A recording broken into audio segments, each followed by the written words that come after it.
بسم الله الرحمن الرحیم. اسم بنده محمد عباسی، یک تن از وکلای مدافع ولایت تخار، دارنده جواز وکالت دفاع از وزارت محترم عدلیه امارت اسلامی. بعد از آمدن امارت اسلامی که در محاکم اجراات شروع شده پیرامون دعوا و دوستهای مردم، بنده به حیث وکیل مدافع در بخش‌های مدنی و حقوقی قضایا کار میکنم و وکالت دارم. الحمدلله فیصله‌های بسیار عادلانه و مطابق شریعت از طرف محاکم امارت اسلامی در ولایت تخار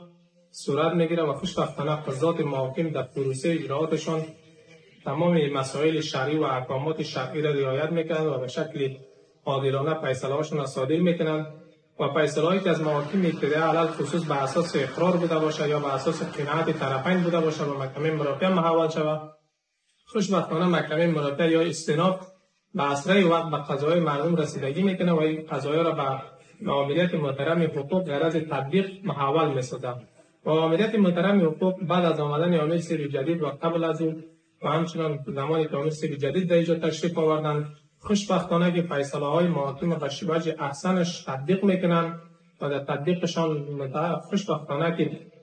هیچ گونه واسطه‌گری و دخل و تصرف مردم بیجا را اجازه نمیدن و آنچه که شریعت بوده باشه، آنچه که فیصله محاکم بوده باشه را تطبیق میکنند و عملیات حقوق و مدیریت تطبیق خوشبختانه که در تطبیق فیصله ها عدالت و مطابق فیصله محاکم اجرات میکنند و عدالت شرعی را برقرار میکنند.